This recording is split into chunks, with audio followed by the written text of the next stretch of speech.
2025년도가 저무는 마지막 날 밤인데 참 은혜로운 찬양을 듣게 돼서 감사합니다. 하늘의 상이 클 줄로 믿습니다. 고단하고 어려운 인생이지만 믿음으로 걸어갈 때 하나님께서 우리에게 승리를 주실 것입니다. 이제 몇 시간 남지 않았습니다.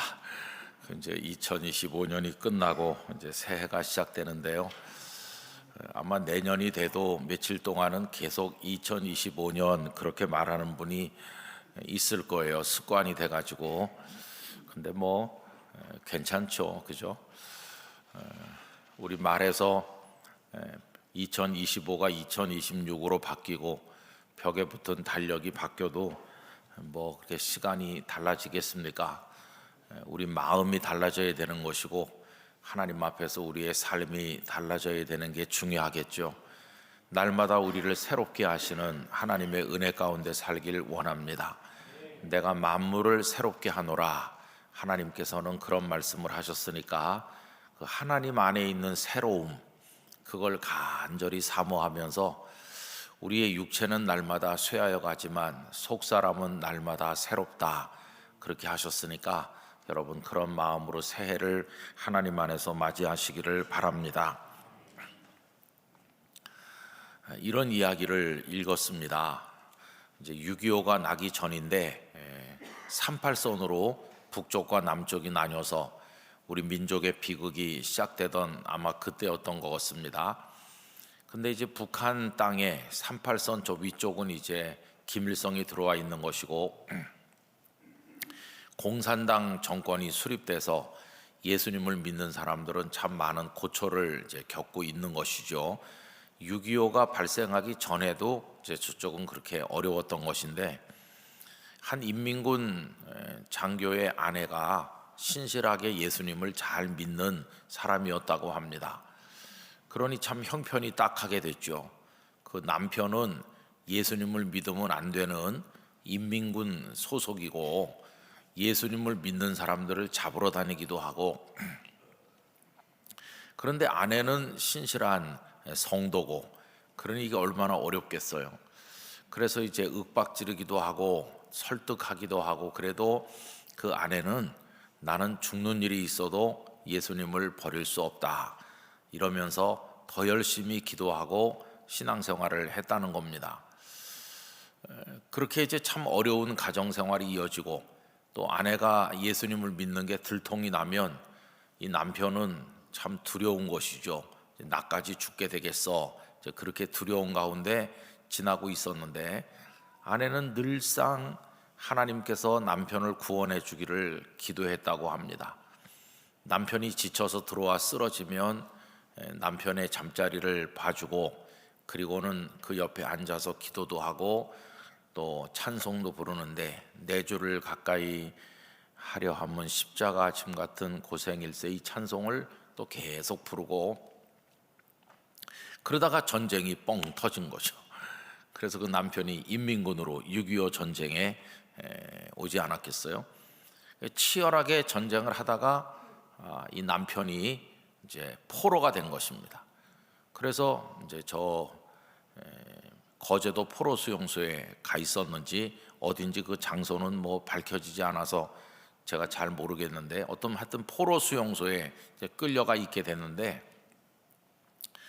거기 그 포로들이 수용되어 있는 그곳에 하루는 미군들이 몇 사람 왔는데, 미군 군목이 통역을 대동해서 와가지고 혹시 여기 예수 믿는 사람 있나, 이제 이렇게 했다는 거예요. 근데 그 남편은 예수님을 믿는 사람을 잡으러 다니던 사람이고, 아내가 믿는다 그러면은 윽박지르고 핍박하고 그랬던 사람이지 자기가 믿는 사람은 아니잖아요, 그죠? 그런데 여기 예수 믿는 사람이 있나 그러니까 갑자기 순간적으로 착각이 들면서 나 믿는 사람인데, 그런 생각이 들었다는 거예요. 정확히 말하면 믿는 사람하고 같이 사는 남자죠, 그죠? 근데 그게 성령의 역사인 거예요. 자기는 안 믿는 사람인데, 그래갖고 자기 믿는다고 손을 들었다는 거예요. 그러니까 이제 그 미군이 나오라 그럴 거 아니겠어요. 그 앞으로 나갔는데 이게 가짜인지 진짜인지 알 수가 없잖아요. 그래서 그 미군이 찬송가 불러보라고 하더라는 거예요. 뭘 불렀을까요?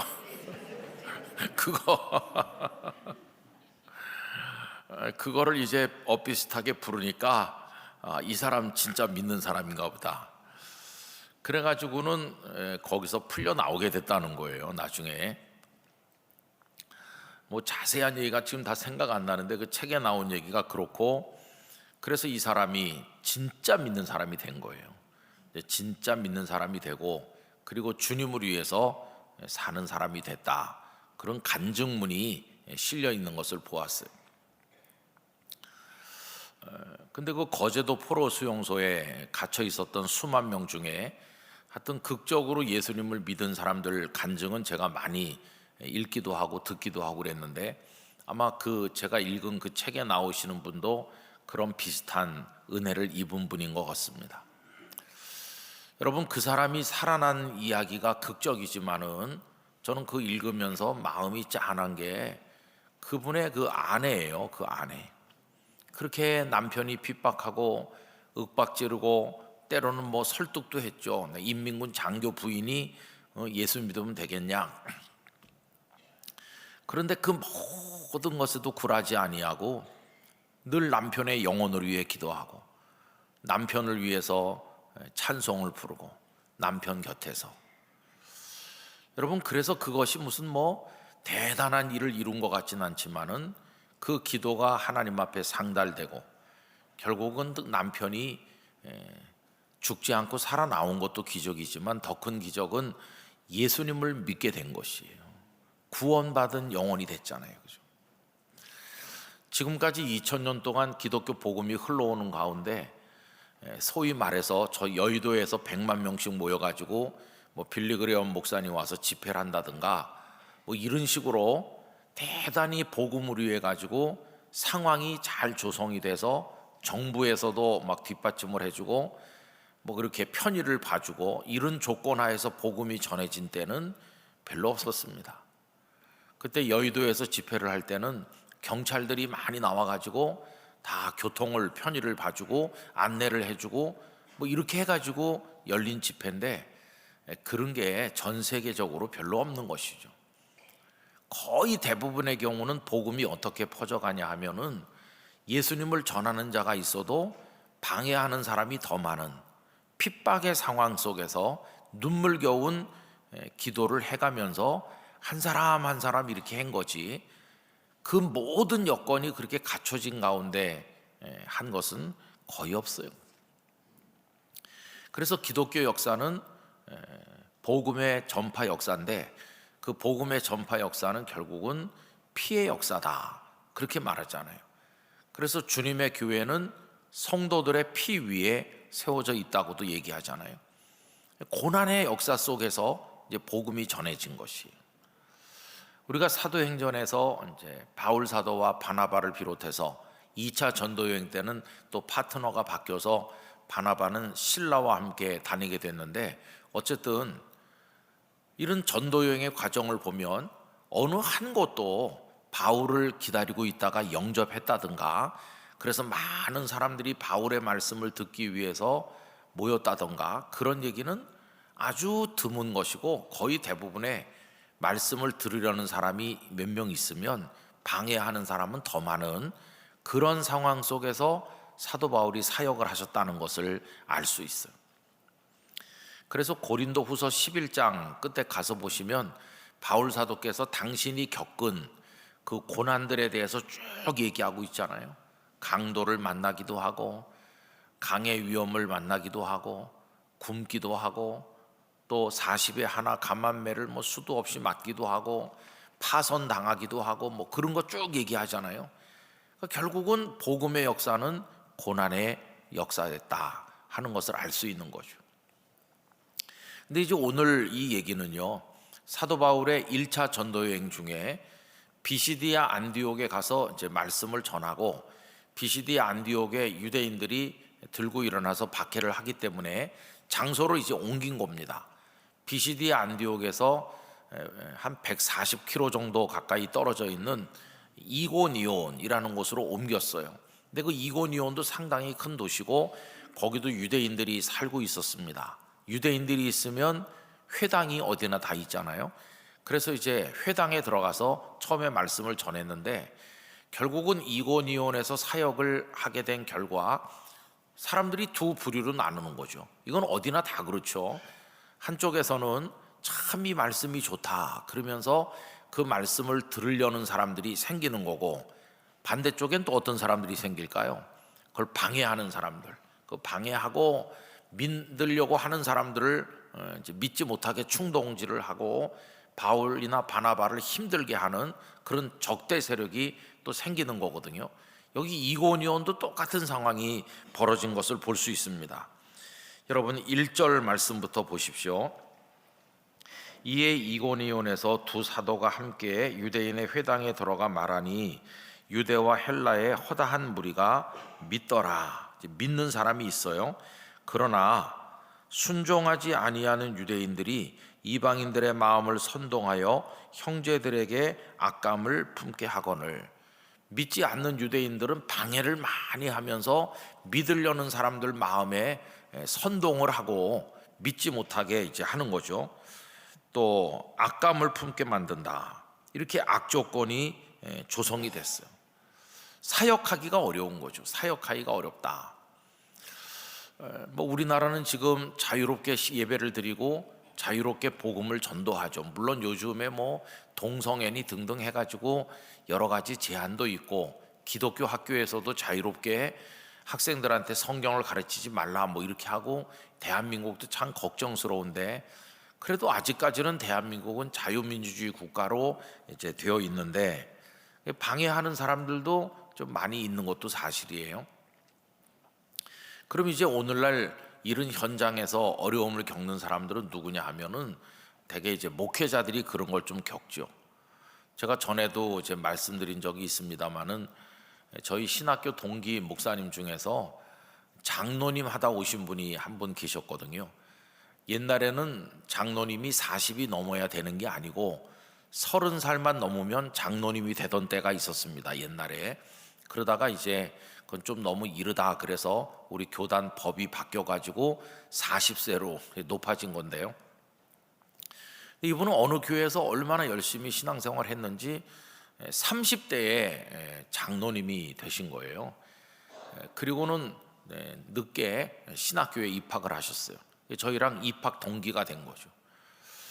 근데 교회 장로 직분을 가지고 있었지, 또 나이도 30이 쑥 넘어서 이제 신학교에 들어왔지 하니까 신학교를 다니면서 어느 교회 가서 어린 아이들을 돌보는 교육전도사 일을 하기에는 본인이 좀 어울리지 않는다고 생각하셨어요. 그래서 이분은 신대원을 졸업하기 전에 어디에 뜻을 뒀느냐 하면은 나는 교회를 하나 개척해서 세워야 되겠다. 그런데 내가 도회지에 어디 가서 하지 말고 교회가 없는 곳에 가서 개척을 하겠다. 교회가 없는 곳이 저 시골 같은 데 가면 이제 그런 데가 있을 거 아니겠어요? 그래서 이분이 이제 여기저기 교회가 없는 시골 마을 찾아서 알아보는 중에 역시 저희 동기 중에 한 분이 지리산 쪽에 이렇게 마음이 가 있는 분이 있었어요. 또 이분도 진짜 평범하진 않아요. 방학이 되면은 지리산 그 일대를 샅샅이 헤매고 다니는 거예요. 그러면서 지도를 사서 자세히 분석을 해요. 요즘엔 뭐 인터넷으로 다 지도를 봅니다만은 그땐 그런 게 없으니까 500대 1 지도가 제일 자세했습니다. 500대 1 지도는 시골집 하나하나까지 그 표시가 돼 있거든요. 그런데 지리산 일대를 그걸로 다 하려고 그러면은 지도가 뭐 엄청나게 많이 사야 돼. 그걸 다 이어 붙이면 이제 되는 건데, 그래서 이분이 그 지도를 엄청나게 사가지고 그걸 다 이렇게 이어 붙여가지고 그걸 어디다 도배를 해놨느냐 하면은 저 장신대 주기철 목사님 기념하는 기도탑이 있거든요. 기도탑에 그 기도실 온 방에다가 지도를 이렇게 붙이고 도배를 해놨어요. 다 붙여가지고. 그리고는 이제 거기다 빨간 글씨로 몇십 군데다 동그라미를 쳐놓은 거예요. 그 몇십 군데 동그라미 쳐놓은 곳은 어디냐 하면은 사람도 제법 많이 살고 그런 곳인데 아직 교회가 없는 곳, 아마 한 3, 40군데 빨간 표시를 해놨을 거예요. 그리고는 맨날 거기 올라가서 하나님 이 몇십 군데 교회가 세워지게 해주세요. 그리고는 우리 동기들 이제 한테 계속 말하는 거예요. 저 한 지역씩 맡으라고. 그래서 이제 그 전도사님의 꿈에 감동받은 사람들이 그 지리산 쪽에 많이 왔다 갔다 했습니다. 그래가지고 여러분 참 놀랍죠. 그 붉은 색연필로 표시되어 있던 곳에 교회가 다 세워졌습니다. 그 교회가 몇십 군데 되는데 그 교회들의 모임을 뭐라고 부르냐 하면은 지리산 선교 동지회라고 합니다. 지리산 선교 동지회. 우리 영락교회 일려전도회에서 선교부랑 해가지고 후원하는 교회 중에 지리산 선교 동지회 소속 교회들이 몇 개나 되는지 모르지만 아마 한 10여 개는 될걸요. 근데 시작은 그렇게 시작한 거예요. 그 돈키호테 같은 전도사님이 김사무엘 전도사님인데 뭐 다 목사도 되시고 이제 그렇게 이제 나이 많아요. 이제 그분이 그렇게 이제 시작을 했고, 제가 말씀드리려고 하는 장로님이었던 그분은 이제 그 동그라미 빨간 거 하나를 맡기로 한 거예요. 근데 거기가 아주 그 양반들이 많이 살고 예담촌이라고 지리산 밑에 상당히 알려진 곳입니다. 예담촌이라고. 그분이 거기 가서 교회를 세우기로 결심했어요. 그래서 신대원 다니면서 가가지고 동네 어른들 만나서, 저는 서울에서 신학교 다니는 아무개인데 제가 곧 졸업을 하면 이 동네 와서 예배당을 짓고 여러분들과 함께 하나님을 믿으려고 합니다. 이렇게 집집마다 인사하고 다니는데 그 동네 사람들이 다 좋다 그러죠. 교회 없던 마을에 교회가 온다 그러니까 거기 초등학교도 있고 제법 큰 동네거든요. 좋다고 그래요. 근데 여러분 이게 진짜 좋다고 하는 게 아니에요. 낯선 손님이 오니까 그냥 대접으로 한 말이지, 진짜 막상 가서 이분이 졸업할 무렵에 가서 예배당을 이제 지려고 하니까 핍박이 얼마나 센지 몰라요. 거기 그 예배당을 우리 영락교회가 지어줬습니다. 예배당을 영락교회가 곳곳에 많이 하는데 그 중에 하나가 그 교회예요. 그래서 이분이 이제 정작 사모님이랑 같이 가서 본격적으로 하려고 할 때는 벌써 땅도 장만하고 예배당을 이제 지려고 하는 때는 동네 사람들이 다 나와가지고요, 화장실 오물을 퍼가지고 와서 이 두 내외에게 끼얹고 그랬어요. 그러면 대개 사람들은 어떡할까요? 도망가, 그죠? 여기선 이제 안 되겠구나 이렇게 하는데, 여러분 오늘 말씀에 보면 거기 뭐라고 돼 있습니까? 3절에 보시면 두 사도가 오래 있어 도망가지 않았어요. 뭐 좀 어렵다고 바로 도망가지 않았어요. 견딜 때까지는 견뎌보는 거예요. 오래 있어 주를 힘입어 담대히 말하니. 여러분 이 정신이 오늘 우리에게 필요하다고 생각합니다. 요만큼만 어려우면 금방 뒤로 후퇴하지 말고 좀 견뎌봐야 되는 거예요. 그죠? 여기 지금 바울과 바나바는 오래 있었어요. 오래 있었다는 게 정확히 며칠이나 되는지 모르지만은 하여튼 거기서 버티는 거예요. 버티면서 담대하게 말하는데, 두렵지 않은 사람이 어디 있겠어요? 다 두려움은 누구한테나 있는데 어떻게 담대히 말했을까? 주를 힘입어 담대히 말했다. 주님을 의지했어요. 주님 담대하게 말했어. 여기 오래 있어 주를 힘입어 담대히 말하니, 이 부분이 우리 인생을 살아가는 원리가 되기를 바랍니다. 어떤 어려운 상황을 만나도 우리는 버티는 힘을 가진 성도가 되기를 원합니다. 그것이 직장 생활이든지 뭐든지 간에 내 인생을 살아가는데 어려운 문제들이 왜 없겠어요? 그럴 때 금방 나가 떨어지면 안 되고 오래 있어 봐야 되는 거예요. 그리고는 담대해야 되는데 담대할 수 있는 근거는 주님을 힘입는 거예요. 주를 힘입어 담대하게.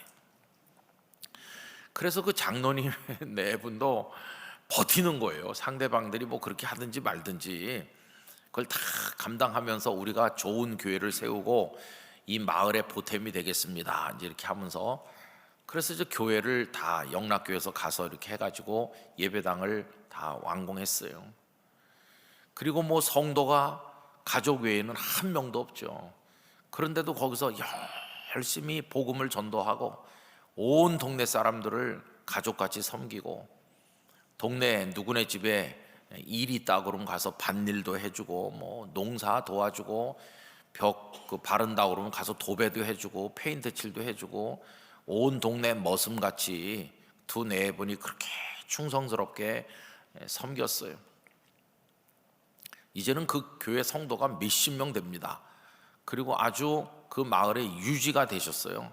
은퇴하셨는데 아마 은퇴하신 지가 지금 한 6, 7년 이상 된 것 같아요. 그 교회 창립 30주년일 때 제가 가서 집회를 인도했거든요. 세워져 가지고 그 수욕을 겪으면서 예배당이 서 가지고 30주년 됐을 때 그 예배당이 꽉 차고, 어떻게 꽉 찼나 했더니 인근의 목사님들 내외가 다 와가지고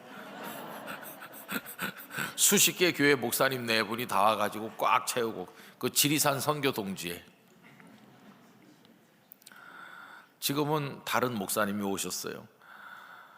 전에도 한번 말씀드린 것 같아요. 그 교회 그분이 가신 지 27년 됐을 때 제가 산청군 기독교 연합회 집회를 인도했거든요. CTS랑 같이 해가지고.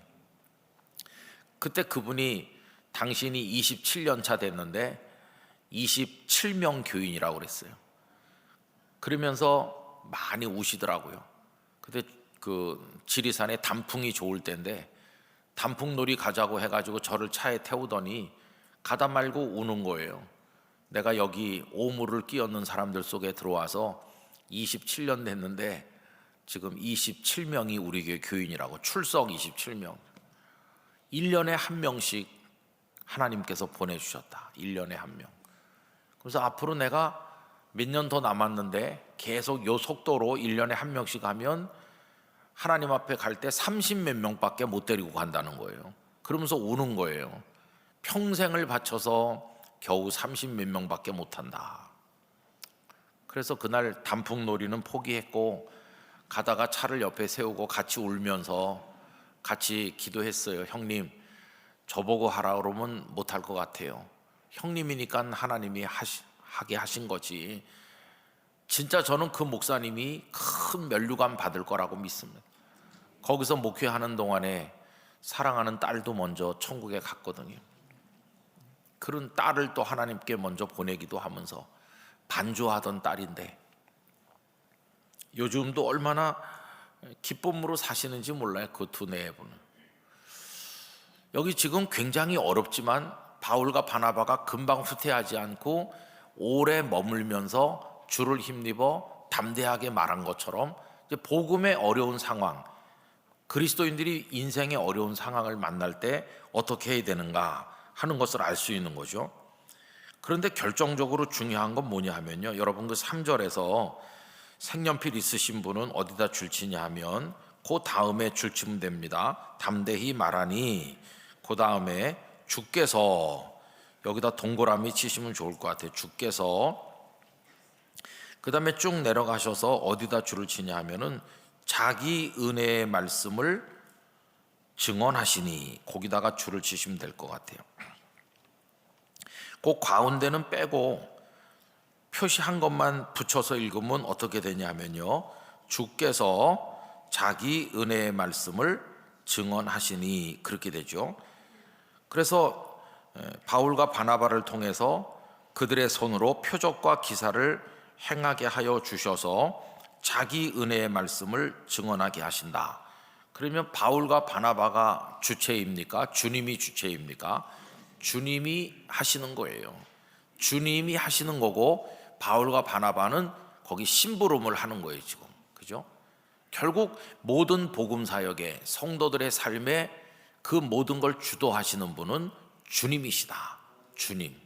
주께서 자기 은혜의 말씀을 증언하신다.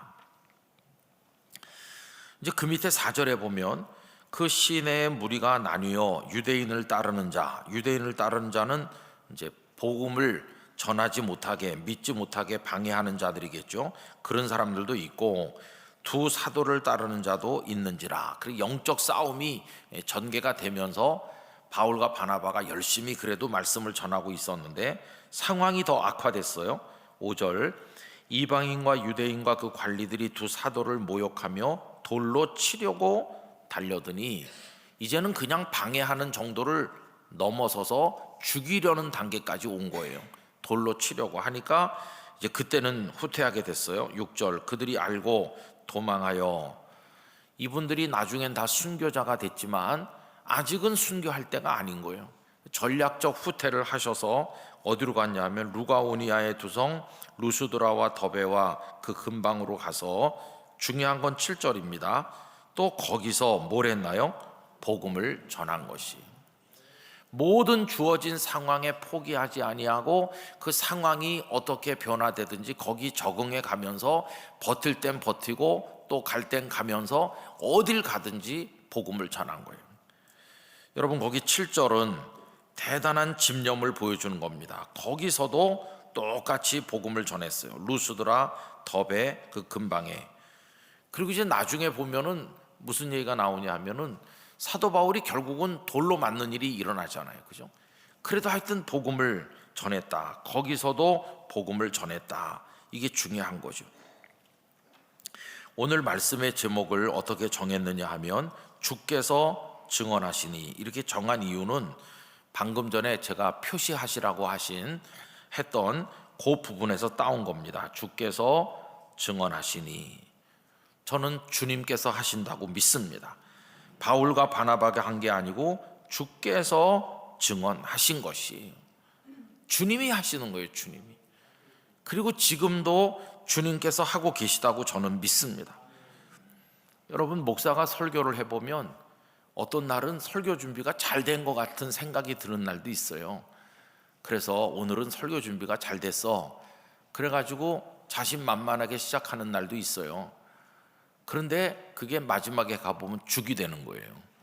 그건 해본 사람만 아는 겁니다.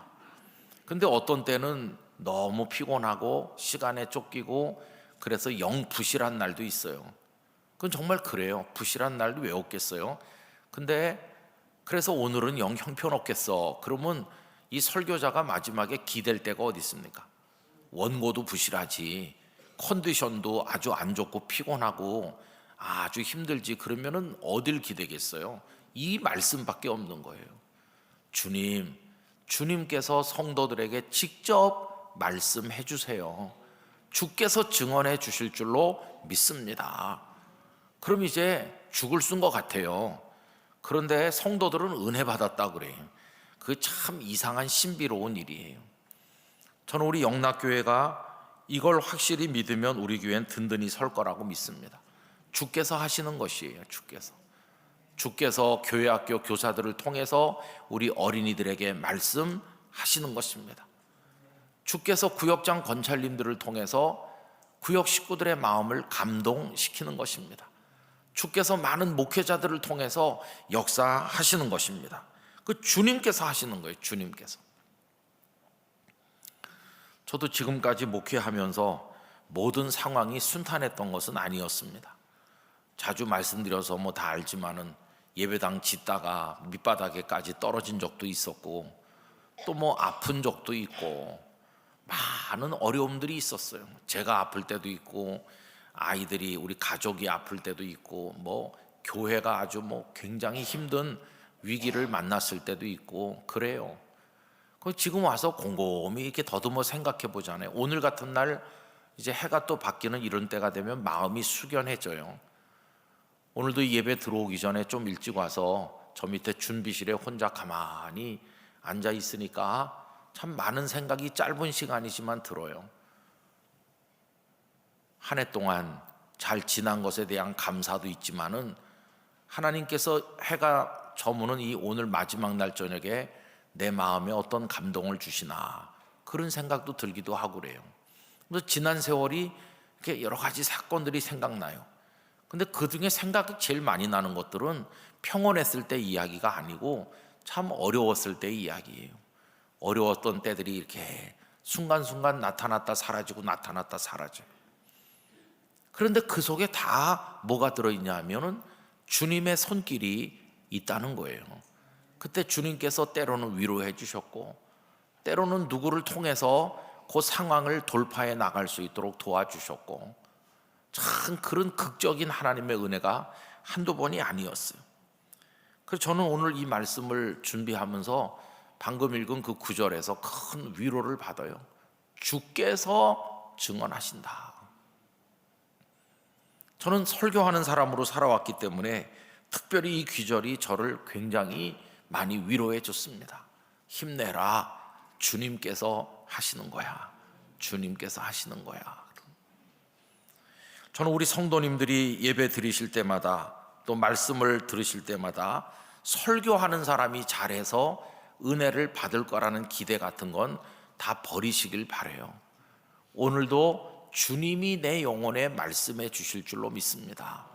그러면 은혜가 될 줄로 믿습니다. 하는 사람이 좀 잘못해도 주께서 하시는 거예요. 그게 이제 우리의 믿음이 아니겠어요? 그리고 모든 경우에 실제로 주님께서 역사하시는 것입니다.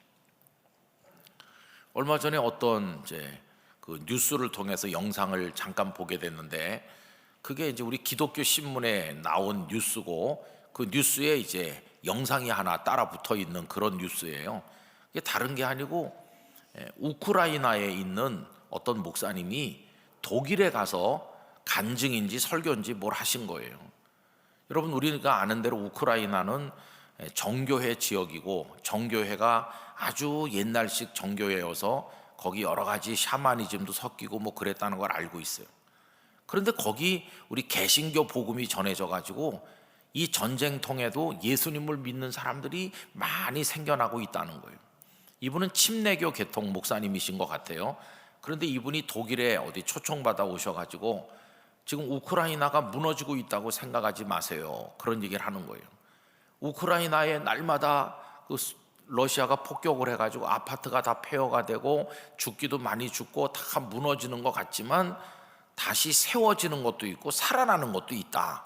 그분의 요지가 그거예요. 다시 살아나고 세워지는 게 뭐냐 하면 주님의 복음이 세워지고 있다는 거예요. 주님의 복음이.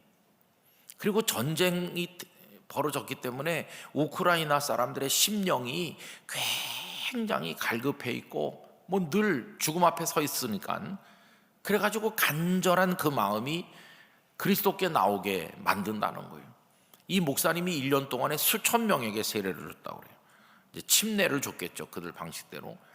여러분, 얼마나 놀라운 복음의 역사가 일어나고 있습니다.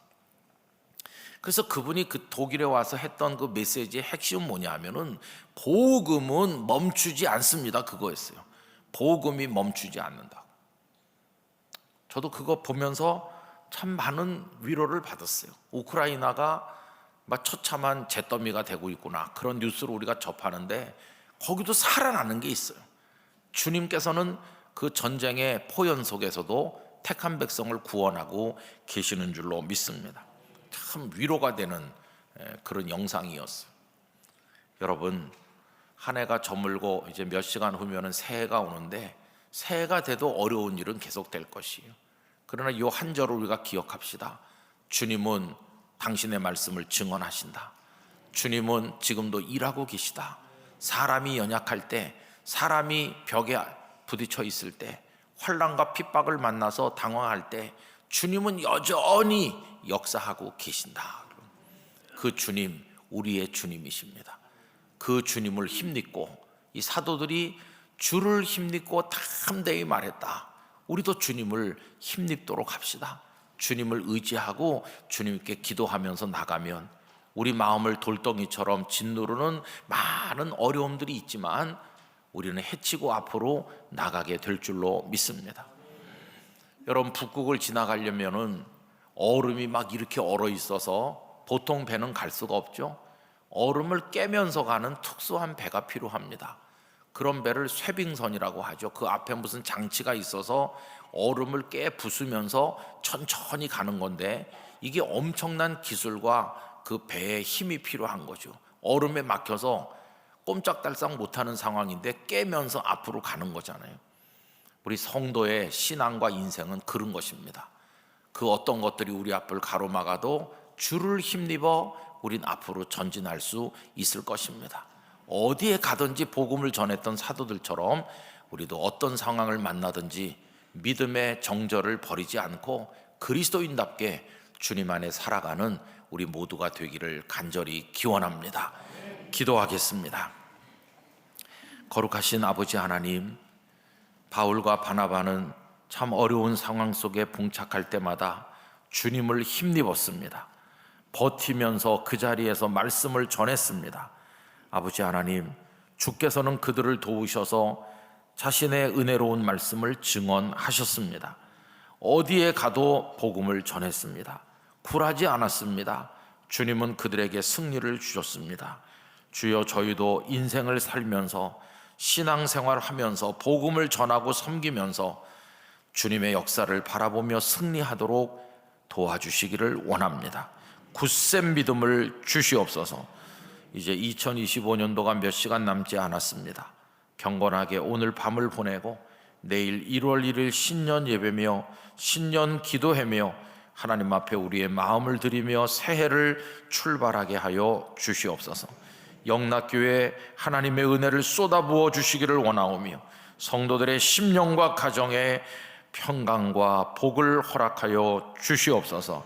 예수님의 이름으로 기도하옵나이다. 아멘.